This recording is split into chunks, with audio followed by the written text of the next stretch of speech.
Aleluia! Glória a Deus. Vamos mais a uma palavra nessa tarde em nome de Jesus. E a palavra dessa tarde de hoje, dia 24 de outubro de 2016, vem lá do livro Bênçãos da Primavera 2016, do R.R. Soares, amém? Vamos estudar e vamos ver o que o Senhor tem para falar conosco nessa tarde em nome de Jesus. Aleluia! E diz assim, no livro Bênçãos da Primavera: aquele que o Filho libertar será de fato livre. O mais valente já veio. Lucas capítulo 11, versículo 22, fala assim: mas sobrevindo outro mais valente do que ele, e vencendo, tira-lhe toda a armadura em que confiava e reparte os seus despojos. Lucas, capítulo 11, versículo 22. A história da humanidade se tornou triste demais desde um dia em que o diabo passou a tê-la em suas mãos. Esse ser perverso, por ter vencido Adão, começou a agir como o seu Senhor. Romanos, capítulo 5, versículo 12. Nada era pior do que ser orientado e guiado por quem só quer ver sujeira, destruição e sofrimento. Algo precisava ser feito, ou o plano perfeito de Deus que nos fez existir não teria sentido. Éramos conduzidos pelo espírito do erro. E por isso não podíamos praticar a justiça, como fala em Efésios, capítulo 2, versículo 1 ao 3. Isso ocorria com todas as pessoas, pois a semente maligna estava dentro delas, levando-as à rebeldia. Somente aquelas que davam ouvidos à palavra do Senhor podiam se livrar momentaneamente dos seus erros e receber as bênçãos divinas. Mesmo as que mais acertavam ainda não eram salvas. O diabo exercia o seu poder sobre o homem como um valentão, o qual não deixa nada do que é seu escapar. A sua maligna vontade imperava, embora a pessoa não quisesse obedecer a ele.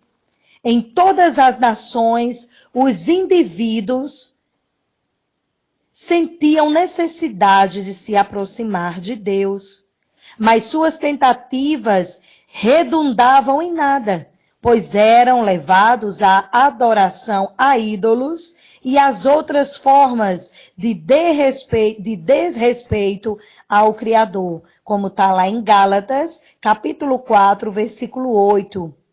Não havia como ser livre. Era preciso alguém vencer o adversário em justiça, mas como se não havia um justo sequer. Romanos, capítulo 3, versículo 10. As imagens eram muito usadas no Velho Testamento, né? E são palavras minhas. Quando Moisés levantou até uma serpente, né?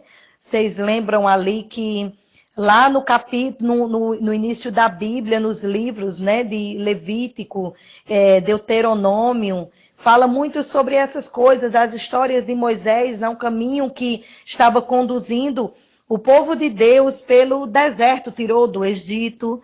Então, o povo do Egito que estava sendo picados muito por cobra, então Deus permitiu que fizesse uma imagem grande, né, e colocasse aquela imagem ali naquele deserto, e quem olhasse para aquela imagem seria curado, né? Então, o rei Ezequias depois derrubou essa imagem. Por quê? Porque estava sendo uma estátua que estava levando muitas pessoas a pecarem, a idolatrarem essa imagem. né? Sabemos que Jesus é ele que estava desde o início da Bíblia até do início, né? De Gênesis e Apocalipse, a história fala sobre o libertador.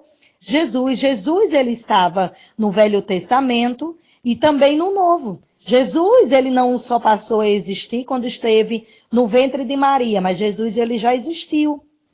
E ele já existia, como diz lá em Gênesis, que no início, no princípio, era o Verbo, e o Verbo se fez carne.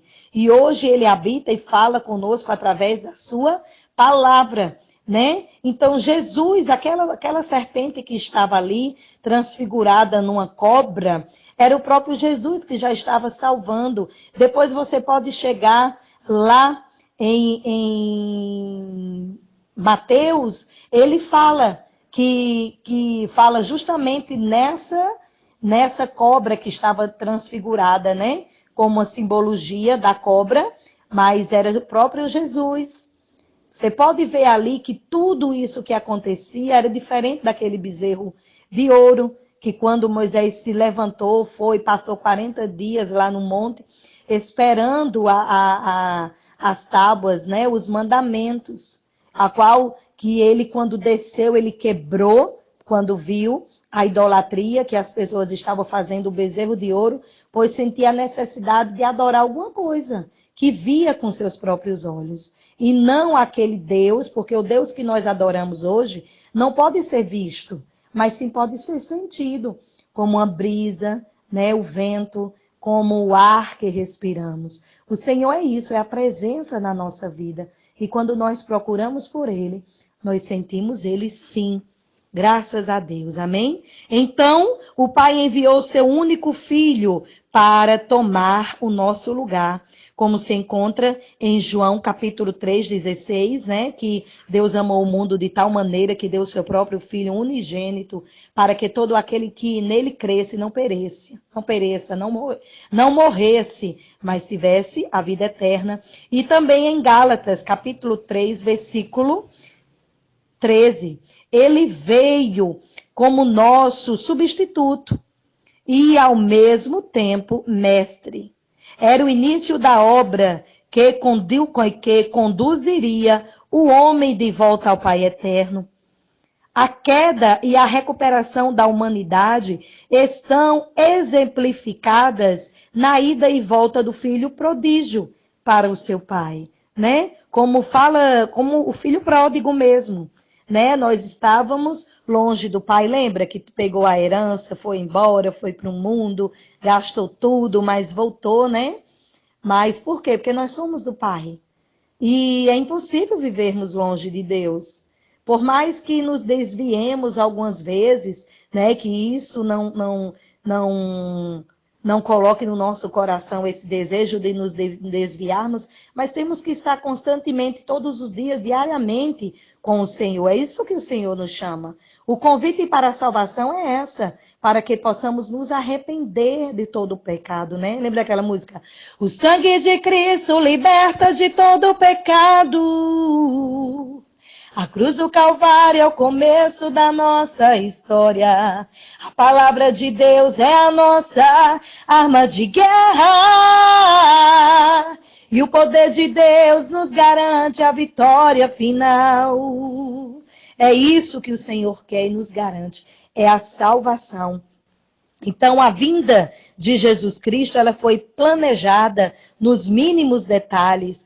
Tudo o que ele falou e fez foi a sua vontade, a vontade de quem? Do Pai. João 5,30 fala. Com isso, ensinou-nos como proceder em todas as coisas. Se desprezamos o exemplo do Salvador, ignoraremos algo que não só nos daria sucesso, mas também evitaria que quebrássemos pedras para fazer o caminho.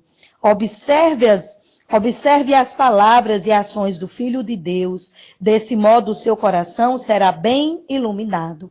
Por meio do seu sofrimento, Cristo esgotou as prerrogativas do diabo de nos governar, como se encontra em Colossenses, capítulo 2, versículo 14 e 15. O Senhor não venceu o maligno como se estivesse em vale-tudo, sendo mais rápido e capaz do que ele. Na verdade, o poderio de Satanás nunca foi nada em relação ao de Deus. A vitória de Jesus foi absorver nele todo tipo de sofrimento que o homem experimentaria, tanto físico como no lado espiritual. Portanto, a vitória do Senhor também é a nossa. Ao vencer o valentão, o mais valente tirou-lhe a armadura e a sua capacidade de nos oprimir. Por isso, aquele que o Filho libertar será de fato livre, como fala em João, capítulo 8, versículo 36. A glória de Deus é fazer de você alguém completamente liberto para viver como planejado desde o início, em perfeita comunhão com Ele.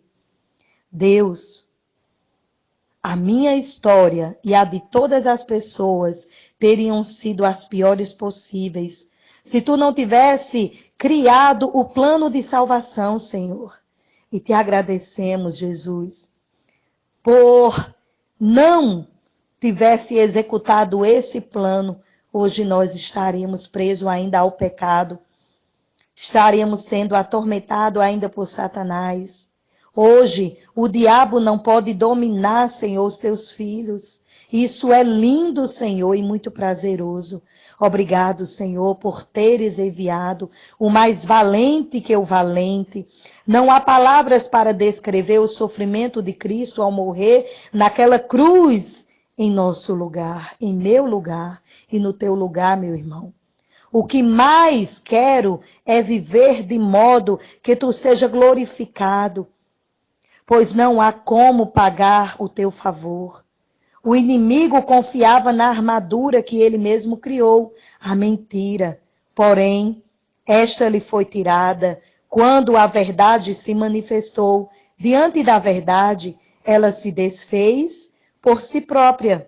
Agora, as vítimas da maldade satânica estão livres, Senhor. Obrigada por tudo. Obrigada, Senhor, por nos salvar, por nos libertar, por ter morrido em nosso lugar. Te agradecemos, Senhor. Te agradeço, Espírito Santo, pela tua presença. Te agradecemos, Senhor, por todos os dias tu nos libertar e abrir os nossos olhos, Senhor, para a tua salvação, para sermos gratos a cada dia. Obrigada, Senhor. Em nome de Jesus. Amém. E graças a Deus, eu sou tua irmã em Cristo, Morgana Kelly. Essa foi a palavra dessa tarde do livro Bênçãos da Primavera 2016, do R.R. Soares. Amém? Que o Senhor te abençoe e te guarde e você tenha aprendido nessa tarde, assim como eu aprendi, em nome de Jesus. Amém? Graça e paz. Fiquem na paz do Senhor.